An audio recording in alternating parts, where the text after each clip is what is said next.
Peggy, there's a lot of them. Yay. Wow, that's a huge crowd. Wow, look at your book, it's beautiful. Isn't that nice? Peggy Noonan. There are two great political writers of the 20th century. Ted Sorensen was one, and you are the other. It's indisputable.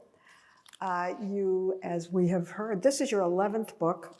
That's a 10th. This is your 10th book. We're always accurate at 60 minutes, you know that, which is a record. And then you started, after you were at the White House, you wrote that fabulous memoir, What I Saw at the Revolution, and then became, well, a couple of years later, became a columnist at the Wall Street Journal. And as Sue said, you won a Pulitzer for that. Before we begin, I have a disclosure. Peggy and I have been friends for 40 years, and we're going to tell you about that. We're going to tell you about that, but I actually tell you that because I can speak with great authority about her, because I've known her through many of the chapters of her life, but I will tell you this, and I do know her quite well. She is one hell of a good egg. Oh. She is kind, she is generous, and she is courageous, but you know that because it shines through her column. So, and I assume you all love her column. I was going to start by asking you about the campaign, what happened in the campaign. And then I thought, no, let's talk about where we are and move forward. But first, of course, I do want to ask you one question about the campaign, just one. Do you agree with those who say that Kamala Harris lost, or one of the main reasons she lost, is because she's a woman, and that a woman will not be elected in this country for at least 20, 30 years? And you and I have a very close friend, a smart friend, who believes that. Yes. And I'm just wondering what you think. First of all, thank you all for coming on a quiet Monday night in November when everybody's tired after the election. Thank you to the 92nd Street Y for inviting us. And thank you, Miss Lesley Stahl, my friend since I was a young girl running around CBS, and a person who really doesn't have the time to do the kind of thing she is doing tonight. And she said yes and did it. And I'm just very touched and pleased. And also I thought, you know, she'll be an easy interview, you know, so. So Kamala Harris, is it because she was a woman? No. Here's how I see it. There will certainly be a woman elected president of the United States in our lifetime. She will most likely be a Republican, I think a moderate conservative.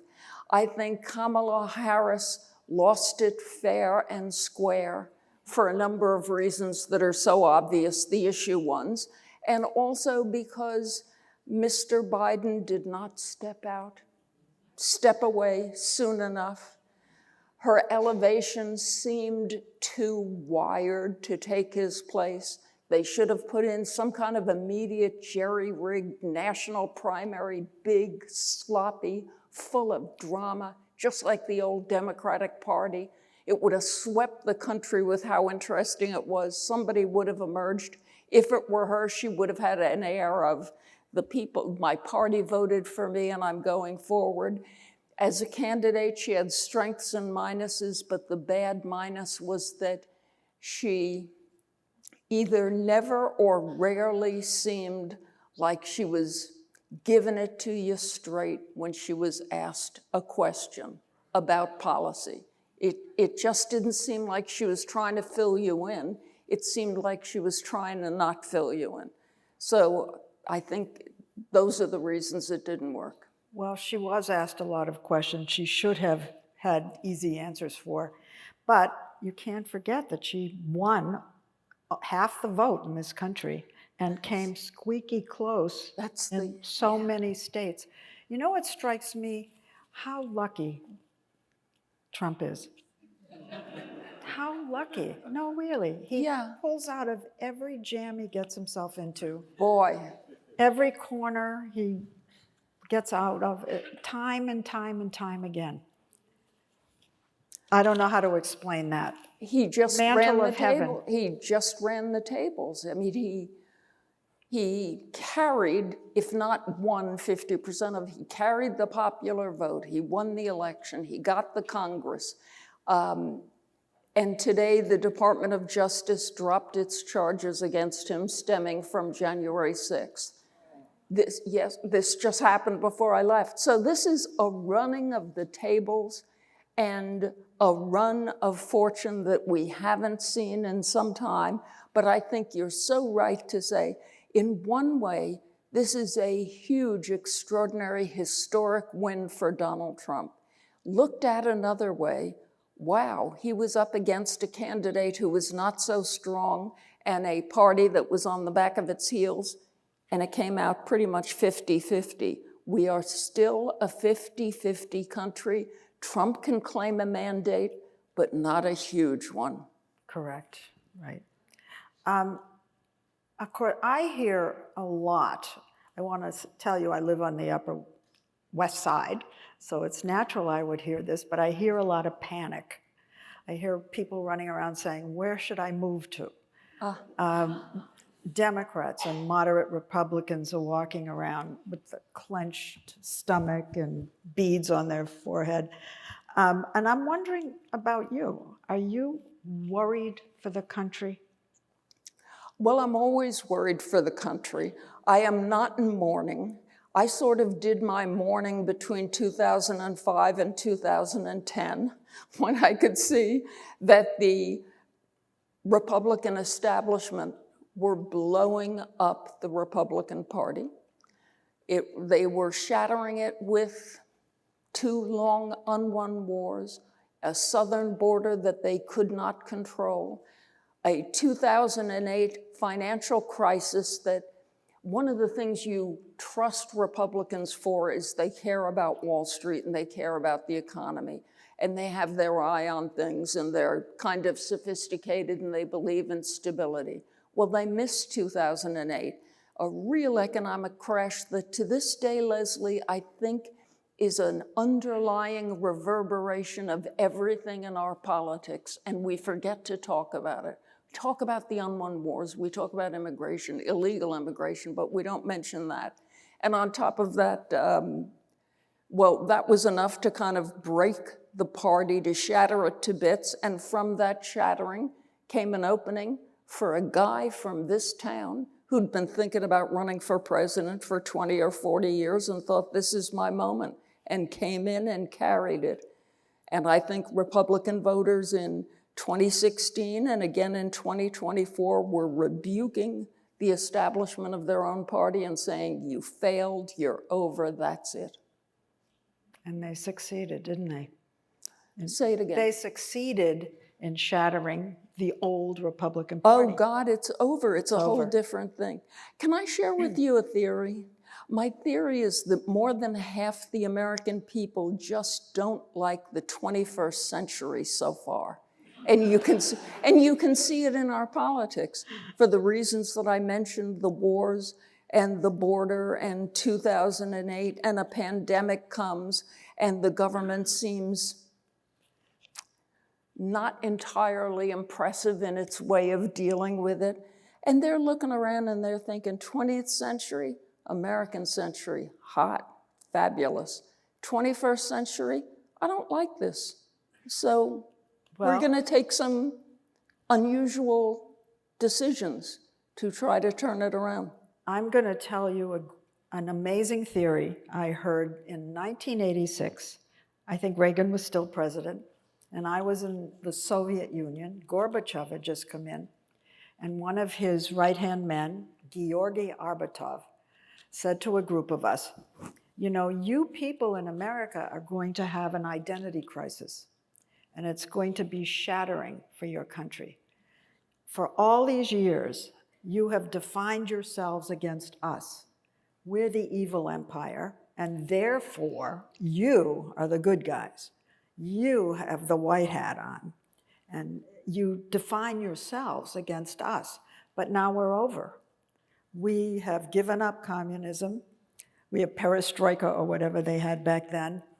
And you are not going to know who you are, and you're going to have a crisis. And I can't get that out of my head. Because there's something to it. I mean, that's a very Russian thing to say, because they're also saying, everything you feel, it's kind of because of us, which is a very Russian thing. But that having, it's because it's us. That having been said, sure, when a nation from 1945 straight through to 1989, that's us guys, are, in terms of foreign affairs, our primary focus is stop the expansion or the aggression of this thing, and then this thing melts away. Ooh, then all that is solid melts into air and everything seems unsure. And we don't have an enemy to bring us together. Well, China will take care of that. But well, I wonder if you hear echoing in your head that phrase, I'm going to be a dictator on day one. No, I don't. Why not? Most of us do. Because he says jerky things, because he loves to say things like that.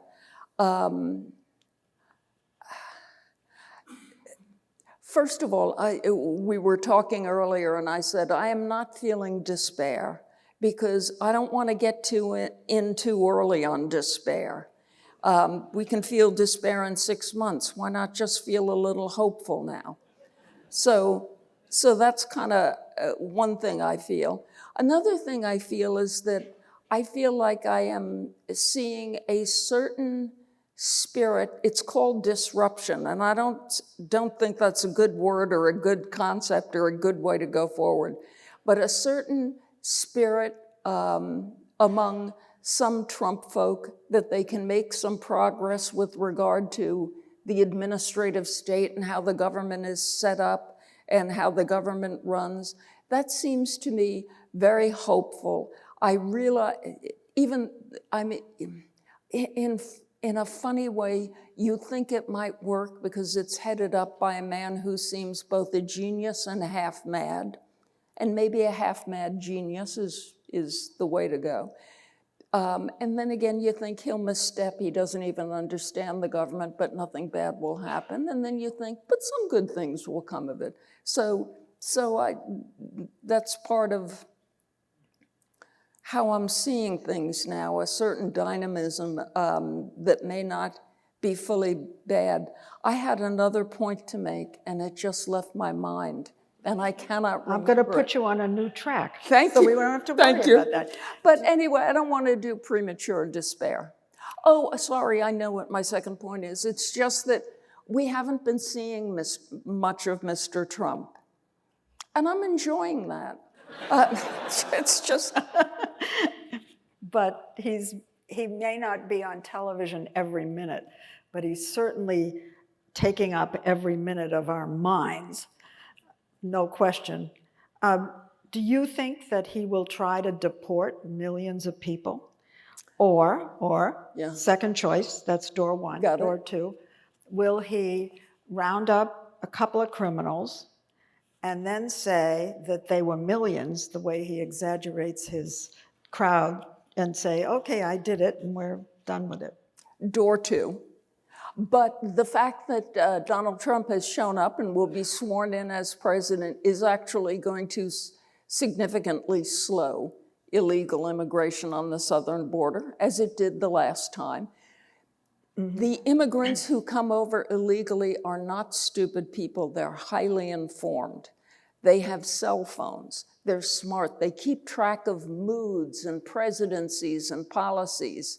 They knew Biden was saying, come on in, essentially, from day one. And they will understand Trump is saying, don't come in, I'm going to arrest you or whatever, which is how he would think of it from day one. So, but I do think legitimately, they will go after illegal immigrant criminals here.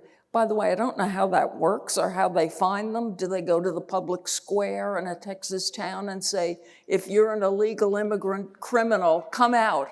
We are arresting you. Do they ring a bell? I don't know how it works, but it is door to that they will attempt to do. So very few, but they'll say there are a lot. That is sort of the way I imagine it. What about the whole issue of democracy and the idea that there's not just a chipping away, or will be a chipping away. They won't be chips, they'll be chunks, the chunking away at the system itself. I never know exactly what people are imagining when they say that.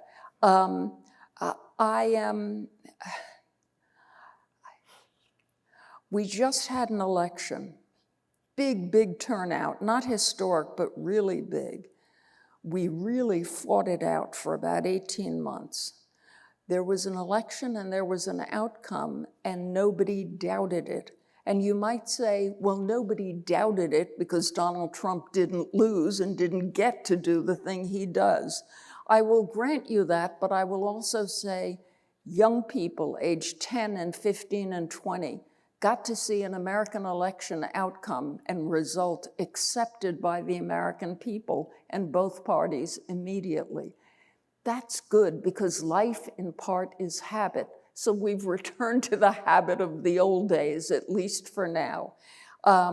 When we were at our worst on January 6th, 2021, it was a terrible day and a terrible thing to see and a terrible thing to have been unleashed and encouraged.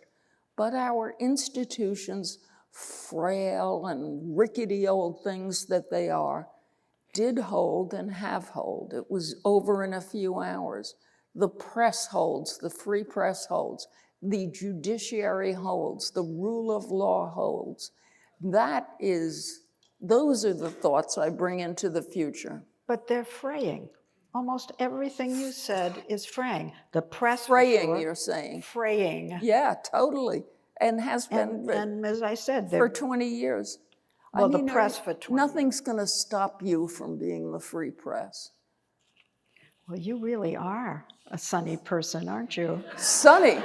Well, I'm very worried about the press, extremely worried about the press. Not only for the technological reasons we're all worried about, and not only for the financial tectonic plates moving, but for some other reason. What one?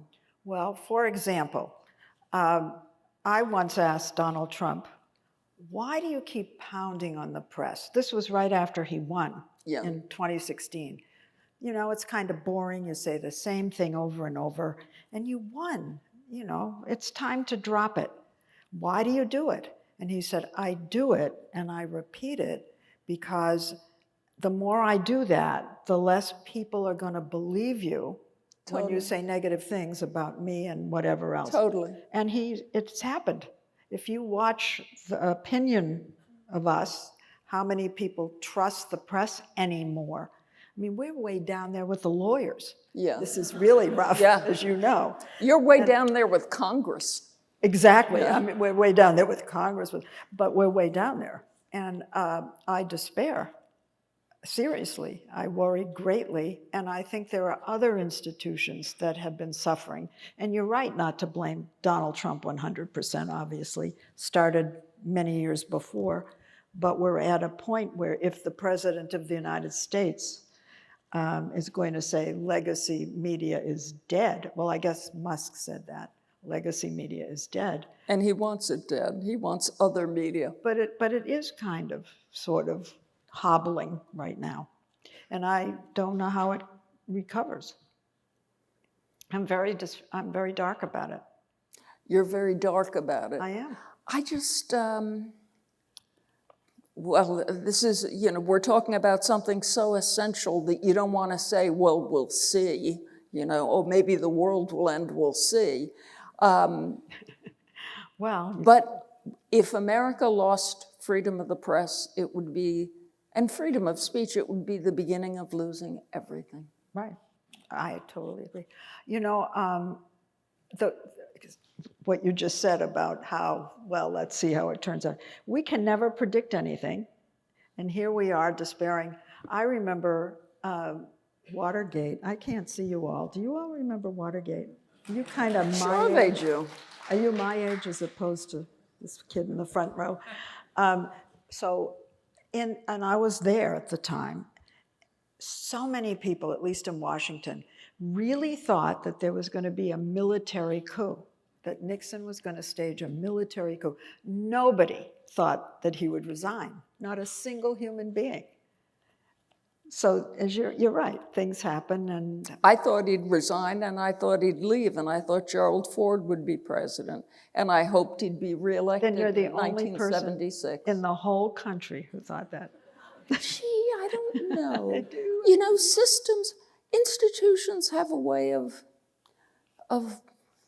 holding unexpectedly. Adam Smith said, there's a lot of ruin in a great nation, meaning you can run around always thinking it's over, it's over, it's over. You know what? A great, big, wealthy, sophisticated, smart nation, it's not going to be over easy. Isn't she great? She's great. All right, we'll come back to where we're heading, but I think we should tell everybody how we know each other. Oh, gosh. Lesley has been a wonderful friend for 40 years. There are two aspects. One is that I met her one day when I was a young lady in my, I think, mid-20s, and I was working at CBS News. I had my first real job as a CBS News news writer and show writer. And my daily job, was to write a 5-minute news show, a commentary show, for the CBS News anchor, who then was Dan Rather. I had been Walter Cronkite's fill-in in that job, and then when Dan came in and took that job, he said, why don't you do this full-time? So I did. And one day in the early 80s, maybe 1981 or 1982, Dan Rather amazingly took a week off, and Lesley Stahl, the young Washington bureau correspondent, I think, or White House correspondent, who I did not know, I'd never met, came in, and because she was taking Dan's place for the week on the CBS Evening News, she also had to do his CBS News radio commentary. And so I went to her on her first day as filling in for Dan, and I said, hi, I'm your radio writer. Would you like me to do this show? We're supposed to do it 5 days a week. And she just agreed to it. She agreed to do everything. And then I asked her, as I remember it, do you want to tell me each day what it is you want this show to be about, the content, the opinion, the viewpoint? Because it was commentary, and we had a lot of leeway to just do a personal take on the news. And Lesley said she would trust me with it, and every day she came in, and we had a good time doing the show, and that was the beginning of our friendship. I remember something different. I know. Honey, this is our version of, yes, I remember it well. Go ahead. I remember a different aspect. The first thing you said to me is, I'm going to follow you around, because Dan has a very staccato way of speaking, and I want to see how you speak so I can write more in your style. And you followed me. We spent a lot of time together. That's what I remember. You know what? I can't remember any of the topics that we... Me either. Oh, God, isn't that funny? But it was the beginning of a wonderful friendship. I should say I was a little schmagoogie at CBS, and she was a very big rising star, and she just was wonderful to me and made the experience really wonderful. Did you like that week, by the way, filling in for Dan? I liked that week, but I never wanted to be an anchor person. You didn't? No, I never did. I wanted to cover news. I still want to cover news. Yeah. But moving forward with you, you went from working for Dan Rather to working for Ronald Reagan. And that's kind of a head-spinning turn when you stop to think about it for a minute. And I was wondering if everybody in the White House knew you had worked for Dan Rather, because he was the bête noire of the Republican Party. Yeah. He was the bête noirist of the Republican Party. So what happened? Did they haze you, or? I had been, did they tase me? Haze, haze, not tase, haze. If you'd given them that idea. In the 1970s and 80s, I was becoming more politically conservative in my thoughts and reading conservative philosophers and conservative magazines like National Review. I admired Ronald Reagan very much. And I would always, whenever, you know how if you run a network, you have visiting liberals and conservatives coming in and doing like argument shows or whatever, back and forth shows. Whenever a conservative came in, I would they'd say things, oh, I know what it was. People in the Rather area at CBS News, whenever a visiting conservative came in, somebody would always like affectionately put their arm around me and say, this is Peggy Noonan, she's our conservative. and in a fabulously liberal place like CBS, that sort of was a funny and nice thing. Anyway, the White House heard about me. The head of communications called me and said, I heard you're the conservative at CBS. I said, yeah, I guess I am. And he said, you know what? 20 years ago, I was a conservative at CBS. This was Ben Elliott, who ran communications, and he'd been a producer in some unit upstairs at the broadcast center. Anyway, he said, I just want to say to you, buck up, and life can be difficult, but keep going, and I just hear wonderful things about you. Then he said, and if you ever come by Washington, drop by, I'd love to meet you. And I totally spontaneously lied, and I said, I'm coming to Washington tomorrow. This was not like me, but it was very, very forceful, coming to Washington tomorrow. And he literally laughed in my face on the phone, knowing what I was doing. And he said, well, I guess I'll see you tomorrow. And I went down and saw him, and I told him what I would like to do is not be the writer for Dan Rather, but the writer for Ronald Reagan, which surprised him, because in the general economy of life, presidencies come and go, but anchormen are forever. Why would you leave a good thing for a potentially temporary thing? But I really liked Reagan, and they made me go through the most rigorous process at the White House. Because I had worked for the famous Dan Rather, they were certain that along the way I had probably written for Dan Rather the words, Ronald Reagan is an idiot, and that these words would be found after I was hired by the White House. And so they asked to see everything I'd ever written at CBS and for Dan Rather. They went through everything. It was a very rigorous interview process.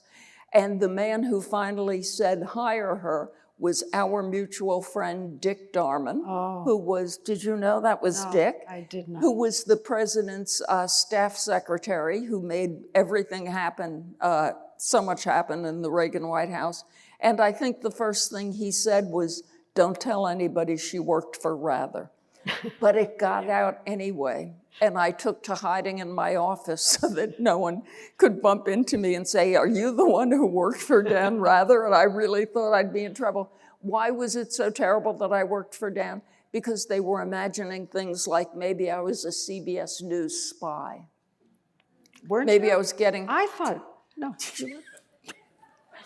I forgot, I just didn't think of it.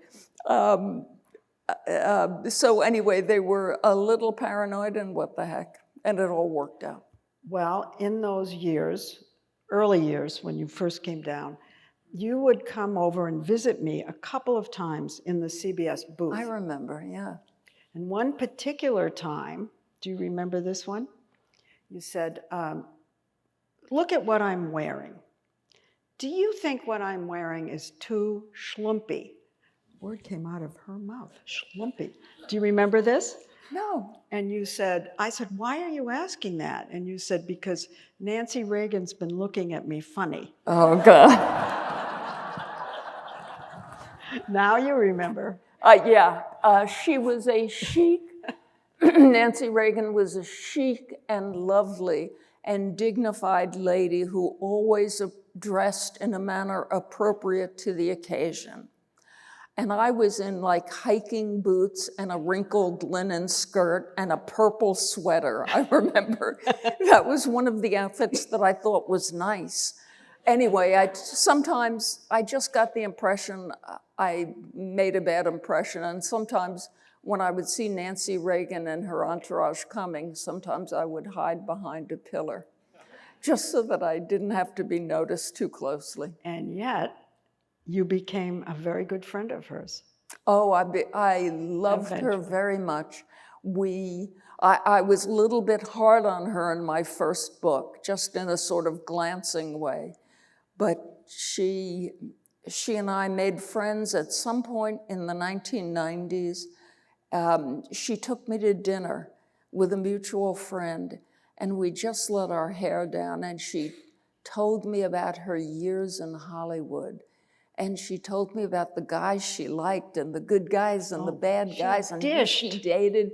Honey, but she dished so modestly, which is to say, she dished on herself. It was so charming and funny, and she was so nice, and I thought, this is a fabulous woman, and we became close friends, and I cared a lot about her, and I admired her a lot. She was one tough little patriot. You know, I was jealous that you got to be her friend. I was. I wanted to get to know her. Because I always thought she was a very powerful force, and I wanted to find out just how influential she was, especially in the second term. But I don't think she'd ever admit it. I don't think she saw herself as influential. If you mean influential on policy, I think she'd push now and then a little bit this way or a little bit that way. But I don't think she saw that as her primary importance or primary role. Her primary importance and role was protecting a man who, when it came to the requests of others, was not good at protecting himself. And without Nancy, they would have worked him like a dog. Without Nancy, they would have asked him to do some inappropriate things. I'm not sure what, but Nancy was the one who watched out for him. He knew she was the one who would always be there watching out for him. You know what they say about presidents and first ladies?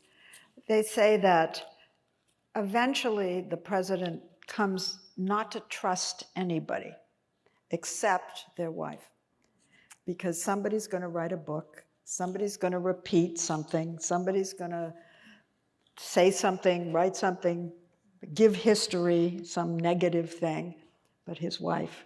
Yeah. And so the marriages tend to get better, not 100%, but tend to get better, because they get to be in a little cocoon together. I believe it. Do you think, as I've heard other people say, that Trump has ended the Reagan era? That the Reagan era started around 1980 and ran to 2016, and now it's over, the Reagan era, and we're into something completely different. Do you mean, do I think it ended in 2016 when Trump, I see. And in what ways did it end? Yeah, I have very different feelings about that. One is, it's very funny, but I so admired Reagan and so felt in line with his kind of conservatism, which was a conservatism very fit to the challenges America faced in the 1970s and 80s and 90s. But times change, eras change, problems change. Ronald Reagan's America was different from the America of 2024. So I never thought that the Republican Party should just mindlessly stumble forward saying, what Reagan did good. Do you know what I mean? Take what Reagan did and do again. No, keep conservative philosophy, but that's have not they? Reagan-esque. That's like Burkean. That's like Madisonian. Have they So- kept the conservative philosophy?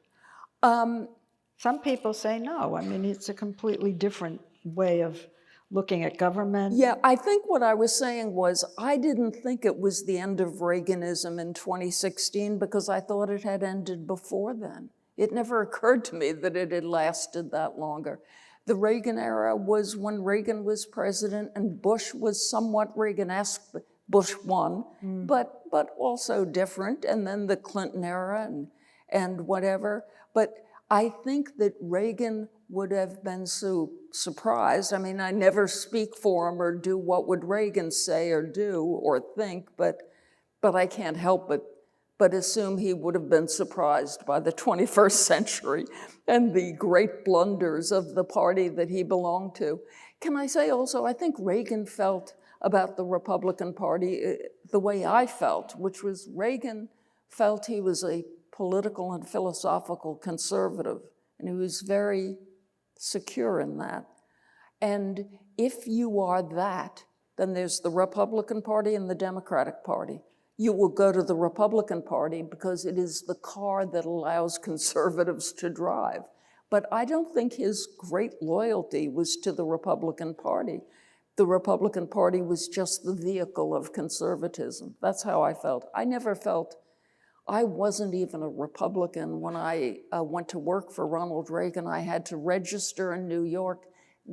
I had been an independent. I had to register as a Republican so no one could use it against me in the White House that I wasn't even a Republican. Oops. But I was a conservative. But anyway, I don't mean to be dodging your question, but my mind doesn't work like those who say the Reagan era ended. I thought it ended long ago, and appropriately so. One thing we have a funny thing about in America is if it's 1980 and the Democratic Party is doing things different from what it did in 1945, it would seem eccentric to me to say, for people to run around saying the FDR era is over. Of course it's over. Time moves on and it moves forward, and the problems are always different. So welcome to my mind. So that's how I think about that. Okay, I'm looking at the clock, and I haven't asked you about your book, so I'm going to turn a page. And one of the things you write about is the American dream. You're not always sure that it's in a healthy way. You talk about absent parents and stressed kids. You talk about us being in a cultural catastrophe. And then you talk about the demise of the office. Yeah. And as part of this cultural catastrophe. And it's one of the columns you wrote that I love the most. Do you remember what you said? I do remember it. Well, starting just quickly with the American dream, I feel like we've redefined it in some weird way in the past 30 years or so. We have it in our heads that the American dream is I can own a home and own a car. I can have a home and a car. And I gotta tell you, in the America I grew up in, that was kind of not how we defined the American dream. The American dream used to be defined as, and in my mind is still defined as, you can be born here or come here in any condition, but whatever your beginning point, that does not dictate where you will wind up. This is a nation of status shifts. It's a nation of surprising wealth. It's a place where you can take a chance and wind up in a good place, but it was not ever about, owning a house or owning a car. That is how I remember it. On the going to the office, I wrote a piece about a year into the pandemic when I saw that people, unsurprisingly, did not want to go back to the office. I got it. I work at home. I've been working at home for 30 years. It made sense to me, but I started to become alarmed when I thought of all the young people in their 20s and 30s who were not going to be experiencing office life. I started to be a little worried about a lowering of professionalism in all of the professions in America if nobody's in the office, if no older person is there to tell the younger person who's just starting out, this is how we do it.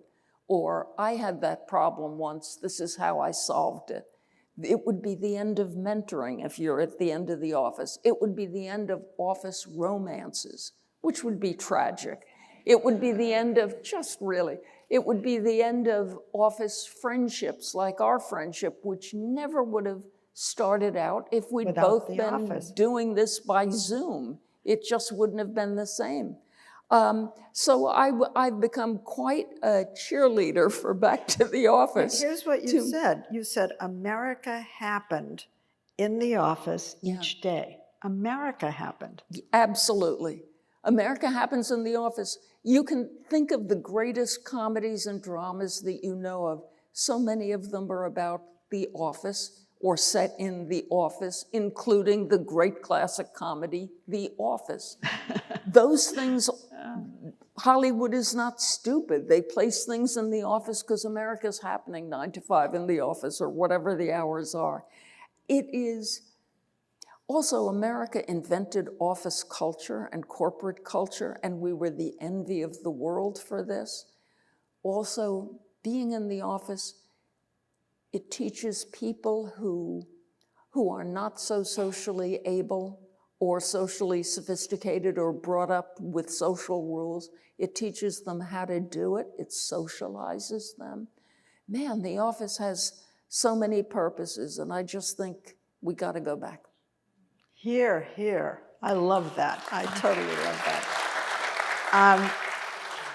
When you read Peggy's columns, you get a sense of the breadth of her interests. I mean, some days you're writing about theater, music, television shows, and you're a great history buff. You love to read about history. And one of your favorite eras is a Civil War era.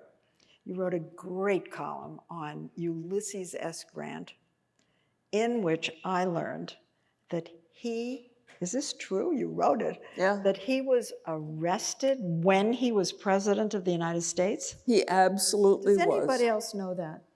Okay, good. No one knows it. I thought I was. This was around the time Donald Trump he wasn't arrested, but somebody had brought the first charges against him. He was indicted. Do you know, I just can't keep up with it anymore. He was impeached. But for one of the court things where he was brought in and said, wow, you're being charged with such and such, around that time I found out that Ulysses S. Grant had in fact, as a sitting president of the United States, been arrested by a Washington, D.C. cop. Here's why.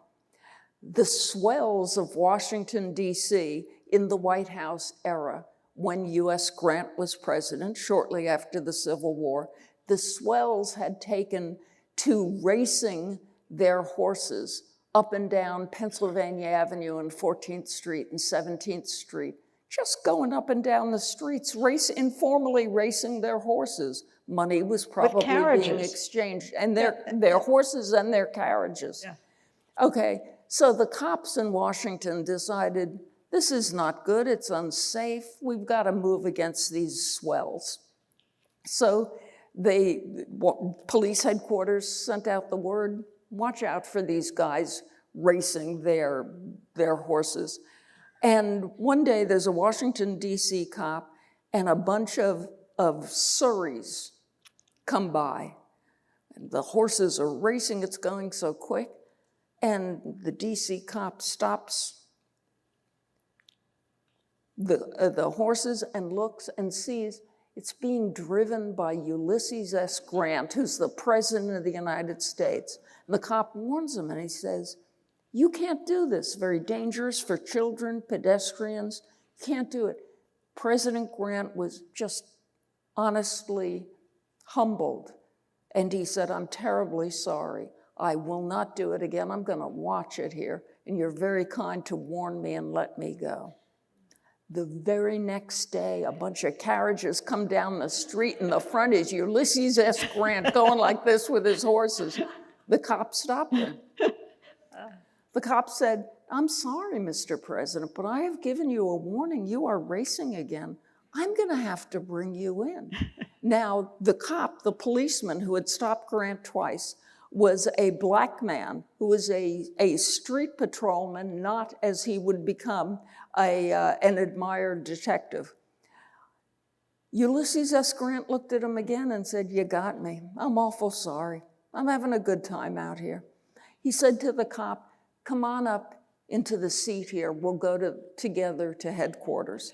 So Grant rode the cop to headquarters. They park the horse, or whatever you do with the horse. They go into headquarters. Grant is charged. He pays a $20 fine. He sees his friends being brought in behind him and protesting, and he starts to laugh. He goes back to the White House. He hears Grant in later days that the policeman and Grant in the trolley, I can't remember the name of the little. The shay, two horses. What's the? Shay? Thank you. In the two-horse shay. They had gotten talking, the cop and the president. And the president said, "So where are you from?" He said, "I'm from here. He said, "Did you fight in the war?" He said, "Yes, Mr. President, I know who you are. I know who you were. I was a Union soldier." And he talked about the battles he'd been in. And Grant was charmed by this good man.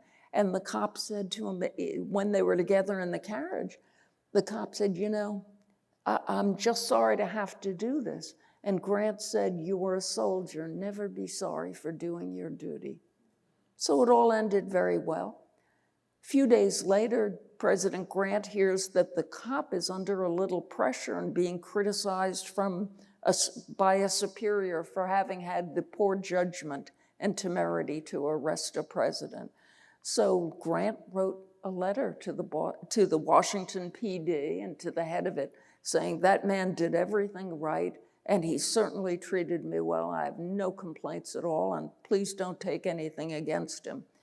The black man, went on to become an admired detective, and the story was covered up and never told until he retired from the force. And then he went to a small Washington newspaper and told the story, and the Washington newspaper checked it out, and they had the arrest records, and they told the story, and it was lovely. And it's beautifully told here, but also here.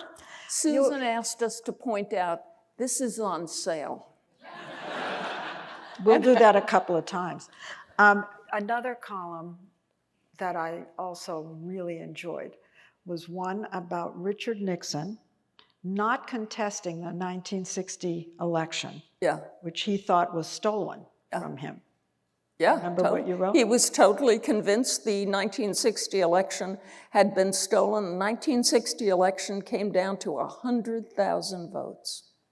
Just 100,000. Everybody thought it was stolen. Everybody thought it was stolen, and they thought it was stolen very specifically by either Mayor Daley of Chicago, who had told Senator Kennedy, "Don't worry, we'll take care of you," or Lyndon Johnson in Texas, who had told JFK, "Don't worry, we'll take care of you." There was great reason to believe that the dead were voting in Chicago. Dwight Eisenhower thought it had been stolen from Dick Nixon. Many very big people around Nixon thought it had been stolen. They all urged him to contest the election. And he said, honestly, that will be too much to drag the country through at the height of the Cold War. He didn't say the height because he didn't know it was the height, but he knew we were in the Cold War. He thought it would be divisive and slicing and bad for the country, so he didn't do it. And Richard Nixon. I'm just going to leave it there. Richard Nixon. Just like that. All right, I'm going to go through a couple of more columns because the book is just wonderful to read all the way through. Do you know, we wanted to We didn't try to, quote, avoid politics, but boy, we found ourselves going into history and literature and great men and great women. It was so much fun to work on this book. We were in such a lovely mood while we were working on it. And you get in a lovely mood reading it. Thank you. Oh, one of the more unexpected and lovely columns you wrote was about a song. You wrote a whole column about Moon River. Can you, I mean, really, reading this is just delightful, delightful, delightful. Johnny Merson. Moon River. Was it Johnny Merson? Just to see them on a page. Yeah. I'd been sitting in a doctor's office during an American crisis, and I heard it, and it moved me in its very dreaminess and particularity at the same time. And poetry. Yeah. Beautiful. How and why did you become a columnist? Was it something you would aspire to when you were writing commentary for Dan? I loved columns. I loved reading columns. And I'd never moved towards it. I don't know why, but one day in 1999 or early 2000, my phone rang. It was Bob Bartley, who ran the editorial page of the Wall Street Journal. And he said, Peggy, we're starting something new. You've heard about this thing, the internet. And I said, well, yes, Bob, I've heard about the internet. And we laughed.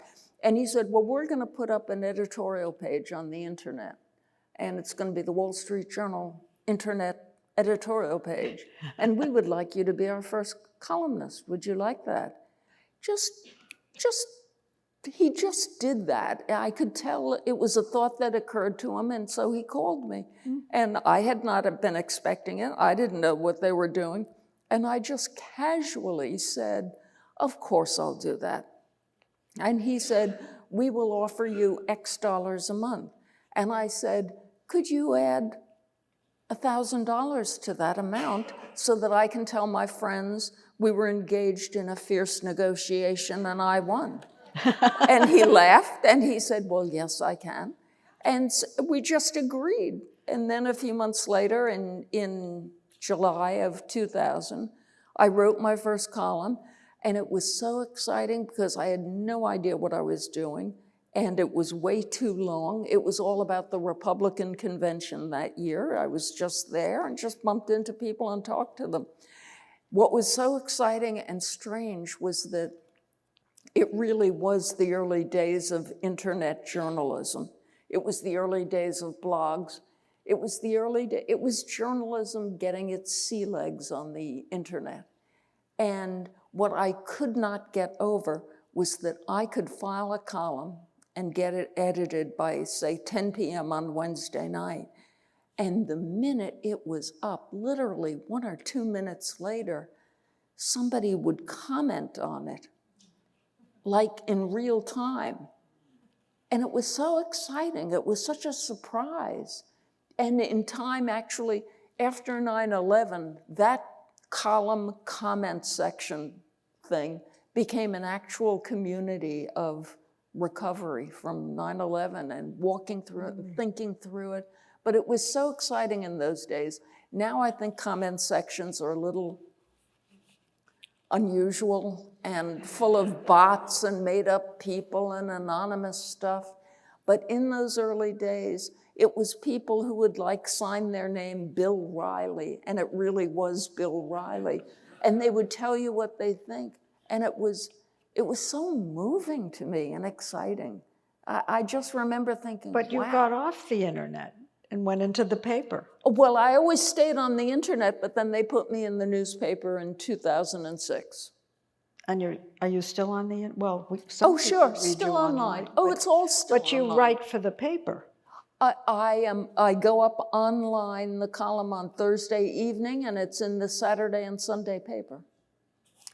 All right, I'm going to throw some fast questions at you. Okay, I'll really Lightning try not round, to talk lightning too long. round. The buddy movie, Trump and Musk, can it last? Oh, that buddy movie. That buddy movie. Well, It's very interesting. I've been doing research with things like American presidents like Calvin Coolidge and their friendship with Thomas Edison. That's kind of interesting to me. Previous presidents who've been friends with kind of manufacturing geniuses like Harvey Firestone and Henry Ford. Calvin Coolidge liked those guys a lot. Look, I like to see geniuses running around doing their thing. That's A.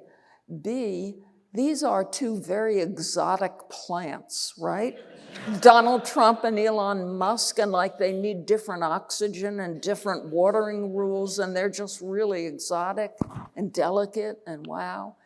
So I'm not sure how that's gonna go. If there's a breakup, wow, what a breakup. Whoa, this will be way beyond Angelina Jolie proportions. This will be huge. They both break up a lot when you think about it, both of them. A lot of people, the Democrats, think that, and they're counting on a huge reversal in 2016. They think that the Democrats are going to come in and sweep Congress and things will be turned around. You're looking at me like you've never heard this thought before. They are expecting a huge reversal after? In 2016, so in the midterms. In 2026, sorry. I can't read my own writing. 2026, they're expecting a reversal. Okay, great. Sure, why not? Well, hope, you know. Here's what they ought to be doing. They've had their clothes, they hung out their clothes to dry, and Donald Trump the past 8 years came along and stole the clothes off the line. Here's what, when I was coming up, the Democratic Party stood for, and people on the street in America could tell you that the Democratic Party stood for the little guy, generous spending, and they're kind of anti-war. Well, those are three vivid, serious things for a party to stand for. And the Democrats were that for a long time. Okay, Donald Trump stole the little guy piece. Yep. He stole the generous spending piece. He stole the anti-war piece. What the Democrats have to do now is not plan messaging campaigns for 2026. It is sit down and figure out what your party stands for and what its reason for being is. A party actually exists to do things in history. I have no idea what the Democratic Party right now wants to do, except a normal person would say they seem awfully aligned with the kind of woke, politically correct stuff, but they also seem awfully aligned with the teachers' union. And I think those two things don't get them to a good place. So I think they have a lot of rethinking to do, and I think they're gonna have to have a fight that they've understandably and prudently been dodging for years, and that is the final fight and showdown between the centrists and the progressives. They're just gonna have to have the fight. They can't negotiate it anymore if they wanna win nationally in the future, which they can in a 50-50 nation. What about the split in the Republican Party, which I guess isn't much of a split anymore? It's not. So do the moderates leave and hook up with the Democrats? The moderates voted for Donald Trump. That's how he won. Centrists voted for Donald Trump. I mean, not all of them, but look, the Republican Party has been split since about 2008. Then it picked Donald Trump to run, and he was elected, but it was still split. It was split up until 2 years ago. It's not split now. It is a Trumpian party. That's what we saw in 2024. So there's about 10% of the party who won't have anything to do with that. And some of them will go here, and some will go there, and some will be this.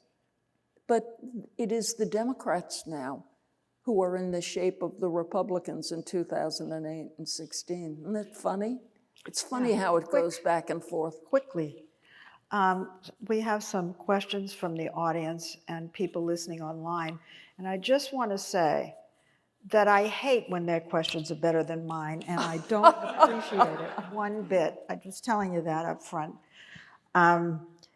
You have written notable speeches for Ronald Reagan. What should Trump's inauguration speech say? I know, that's not good. Yeah, All right, we're moving on from that. I'm like, Look, would we all be relieved, I'll say only this, would we all be relieved if he did not do American carnage, but instead did something about American dynamism and growth, and if we get our policies straight, we could be a great thing in history again? I think people would love to feel hopeful again. I think a positive message would be good. How many people think that's going to happen? We can't see you, you know. The light is so bright. But I think we've gone over our limit here. Is that how much we're over? Oh my gosh. I know, but I want to end on something that is the moderator's privilege. Sure. Because I have the microphone now. And it's a final subject. Peggy has just joined a sorority. She has joined the best club in the whole world. She has joined the International Society of Grandmothers. Thank you. There is a new person on the planet. His name is Peter. And my question, Peggy, is, are you a new person? Do you sing all the time? Are you madly in love? I can tell you that once again, for the first time since my son, who is 37, for the first time since my son was born, I once again enjoy simply staring at an infant like he is a TV set. I just stare at him like that. And sometimes he stares back because infants unselfconsciously stare. But also, I just like to watch him sleep. You're in love. That's it. Yeah. I don't think I have anything original to say about the experience of being a grandparent, except that you feel happy when it happens to you and you stare at the baby like a TV set and you dream about him. And I just think technology gets such a bad rap all the time, and justly so. But the night of 3 weeks ago, my daughter-in-law had entered labor. It was late at night. And I was all excited, and my son texted me from the hospital and said, "Don't stay up. All of the doctors say it's going to be sometime tomorrow. This is going to be a long one." And I thought, okay, and I fell asleep, and something brought me awake at 4:08 a.m., and I reached for my phone, and there was the picture of a baby, a brand new human, just on my phone looking at me. And I will never forget that moment of looking at the baby. My son didn't write a word, just a baby wrapped up in its swaddling clothes and its ridiculous little hat, looking shocked to be in the world. But that was a beautiful moment, and it happened because the Apple iPhone exists, so thank you, Steve Jobs. As you know, I did a lot of research on grandparents for the book I wrote. And one of the things I learned was that grandparents, like parents, their brains get rewired. Absolutely, it's a biological fact. And we have all kinds of new chemicals that we exude in our brains. And there is this mechanism that people have, adults have, that it's actually disabled when you become a grandparent. And it is the ability to say no. You will never say no again, I Good. promise you. Good. I would love not having my job to be saying no. That's good. It's gone. Yeah. Anyway, thank you, Peggy. Brilliant. Book is brilliant. It's on sale outside. Said it twice. And I hope you enjoyed it as much as I did. And by the way, it's Thanksgiving. And as you're going to believe everything I'm about to say. One of the things I am really grateful about, and this I would say every year, is your friendship. Thank you. And that they were a great audience. I love it. Thank you.